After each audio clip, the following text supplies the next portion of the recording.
स्त्री को इस सृष्टि की सबसे अबूझ पहेली माना गया है। स्त्री की प्रकृति को समझना मुश्किल ही नहीं, नामुमकिन सा लगता है। ऐसा भी कहा जाता है कि खुद भगवान से भी अपनी इस रचना को समझने में चूक हो जाती है। 1 मिनट में सृष्टि का निर्माण करने वाले भगवान को भी स्त्री की रचना में काफी समय लग गया था।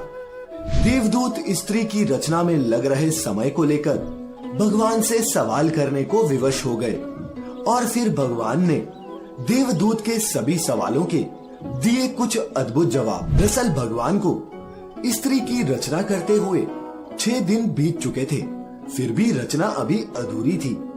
ये देख देवदूतों ने भगवान से पूछा कि हे भगवान, स्त्री की रचना करने में आपको इतना ज्यादा समय क्यों लग रहा है?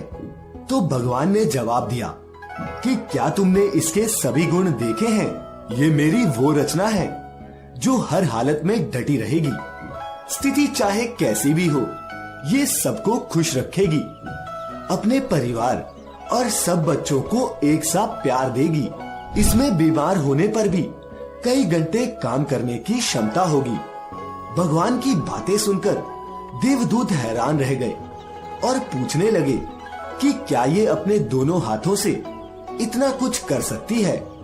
भगवान ने जवाब दिया, बिल्कुल, इसीलिए तो ये मेरी सबसे अद्भुत रचना कहलाएगी।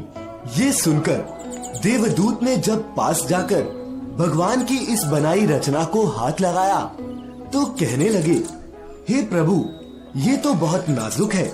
जवाब में भगवान ने हंसकर कहा, बाहर से ये नाजुक जरूर है, पर अंदर से उतनी ही मजबूत है। अर्थात ये कोमल तो है, पर कमजोर नहीं। इतना सुनने के बाद देवदूत इस रचना के बारे में और भी जानने को उत्सुक हो गए। देवदूतों ने भगवान से पूछा, हे प्रभु, क्या स्त्री में सोचने की क्षमता भी होगी? तो प्रभु ने जवाब में कहा, ये न केवल सोच सकेगी बल्कि हर समस्या का मुकाबला करने की क्षमता भी रखेगी। दरअसल देवदूत ने जब पास जाकर स्त्री के गालों को हाथ लगाया था तब उन्हें कुछ पानी जैसा प्रतीत हुआ था। उन्होंने भगवान से पूछा कि हे भगवान, इसके गालों पर ये पानी जैसा क्या है? तो भगवान ने जवाब दिया कि ये इसके आंसू हैं। जवाब सुनकर देवदूत हैरान रह गया और पूछा, आंसू? पर वो किस लिए? इसके जवाब में भगवान ने कहा कि जब ये कमजोर पड़ने लगेगी तो ये अपनी सारी पीड़ा आंसुओं के साथ बहा देगी और फिर से मजबूत बन जाएगी। अपने दुखों को बुलाने का इसके पास ये सबसे बेहतर तरीका होगा। साथ ही भगवान ने कहा कि ये इसकी ताकत भी होगी। देवदूत ने ये सुनकर जवाब दिया, भगवान, आप तो महान हैं। इस रचना को आपने बहुत सोच समझकर बनाया है। तो भगवान ने कहा कि ये स्त्री रूपी रचना हमेशा अपने परिवार की हिम्मत बनेगी और हर परिस्थिति में निश्चल रहकर ही समझौता करेगी। तो देवदूतों ने कहा, हमें लगता है कि ये रचना संपूर्ण है।